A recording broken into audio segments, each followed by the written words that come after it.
Halo teman-teman, perkenalkan nama saya Pini Arpilonika. Saya merupakan mahasiswi dari Sekolah Tinggi Agama Kristen Abdi Wacana Pontianak. Saya semester 5 dan di sini saya mengambil prodi teologia. Pada kesempatan kali ini saya akan membahas tentang seputar agama dan iptek. Mungkin ada teman-teman yang tahu apa itu agama dan iptek. Kita akan memulai pembahasan dari agama. Agama itu merupakan suatu ajaran atau sistem yang mengatur tata keimanan ataupun kepercayaan dan tata cara ibadah kita kepada Tuhan yang Maha Kuasa, serta juga merupakan tata kaidah yang berhubungan dengan pergaulan manusia dengan manusia serta lingkungannya.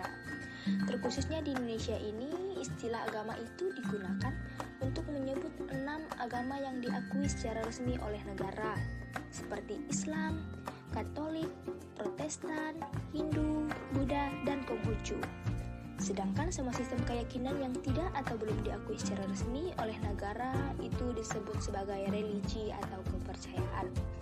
Sekarang kita akan beralih ke iptek. Apa sih iptek itu? Iptek itu merupakan ilmu pengetahuan dan teknologi. Jikalau kita ingin mencari tahu tentang pengertian iptek secara terpisah, pasti akan terdapat perbedaan yang mendasar di antara ketiga konsep tersebut. Yang pertama itu ilmu. Ilmu dalam bahasa Inggrisnya science.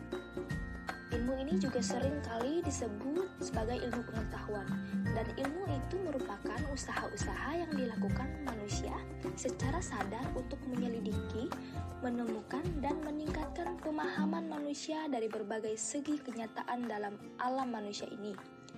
Ilmu itu bukan hanya sekedar pengetahuan atau knowledge kita saja, tetapi ilmu itu merangkum sekumpulan pengetahuan berdasarkan teori-teori yang disepakati dan dapat secara sistematis diuji dengan seperangkat metode yang diakui dalam bidang ilmu tertentu.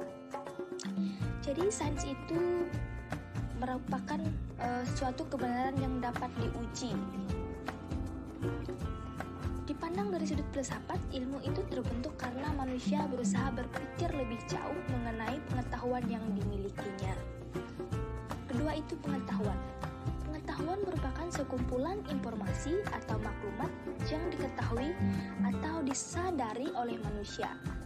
Pengetahuan itu tidak hanya dibatasi pada deskripsi, hipotesis, konsep, teori, prinsip, dan prosedur saja. Pengetahuan itu bukanlah sesuatu yang dianggap benar jika dapat diuji. Pengetahuan adalah berbagai gejala yang ditemui dan diperoleh manusia melalui pengamatan akal, budi, dan pekerti mereka.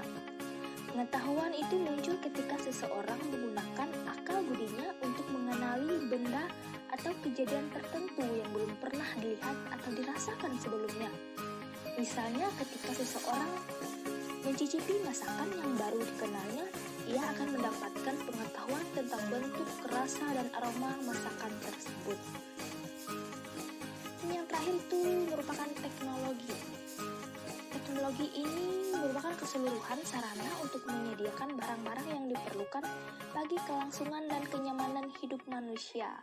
Dan perlu kita ketahui juga bahwa teknologi ini merupakan hasil dari ilmu pengetahuan yang didapati atau yang dimiliki oleh manusia itu.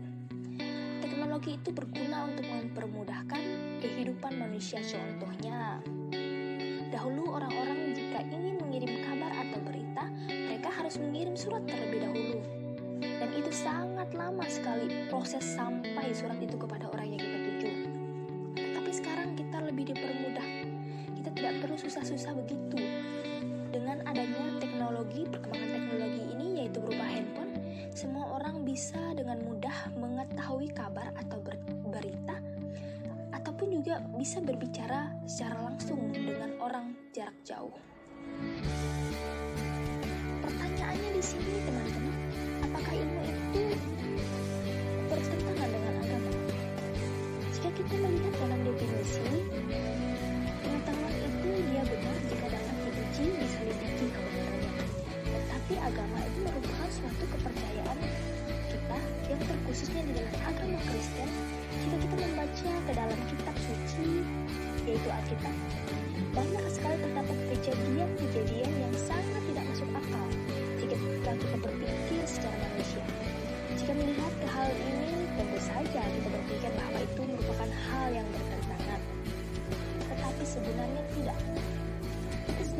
manusia itu idealnya antara iman dan ilmu itu harus seimbang. Kita harus memiliki kedua-duanya. Kita harus beriman dan kita juga harus berilmu. Karena jika orang yang berilmu tetapi ia tidak beriman atau tidak beragama, maka ia akan seperti orang yang buta. Dia ada kemampuan tetapi dia tidak tahu arah dia itu kemana. Dia tuh jalan menuju mana yang baik dan benar itu. Dia nggak ada ketetapan di dalam kehidupannya, apa yang ditujunya. Begitu juga sebaliknya, jika orang itu beriman tetapi dia tidak berilmu, maka dia akan seperti orang yang pincang. Dia sama seperti orang yang tidak memiliki kaki. Dia hanya memiliki satu kaki dan berjalan dengan satu kaki itu saja. Kita sebagai umat Kristiani yang berilmu pengetahuan, kita harus menjaga jangan sampai ilmu pengetahuan itu merebut otoritas Tuhan. Ketahuilah bahwa Tuhan itu merupakan satu-satunya yang memiliki otoritas. Dan dialah yang menciptakan alam semesta ini.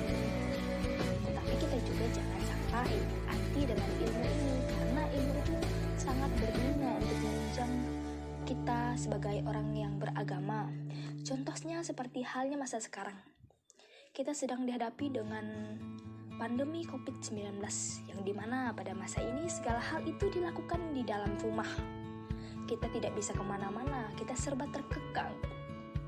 Jika kita tidak memiliki ilmu pengetahuan, kita tidak bisa melakukan apa-apa. Kita tidak bisa melakukan ibadah secara online, seperti halnya sekarang ini. Kita tidak bisa berkuliah secara online juga.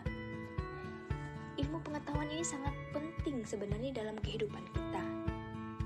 Ilmu pengetahuan ini tidak bertentangan dengan agama jika kita bisa mengetahui, kita bisa tahu apa yang benar dan yang baik.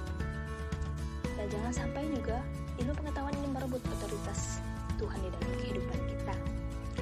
Ilmu pengetahuan ini sangat penting untuk menunjang kehidupan kita, khususnya di masa sekarang ini.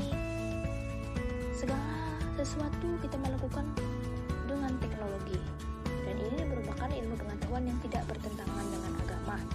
Karena kita meyakini sebagai orang Kristiani bahwa ilmu pengetahuan itu merupakan ciptaannya Tuhan dan dialah yang maha kuasa atas segalanya.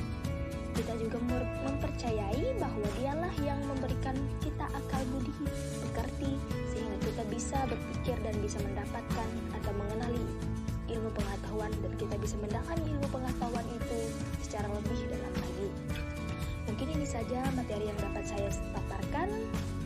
Terima kasih kepada teman-teman atas perhatiannya. Sampai jumpa.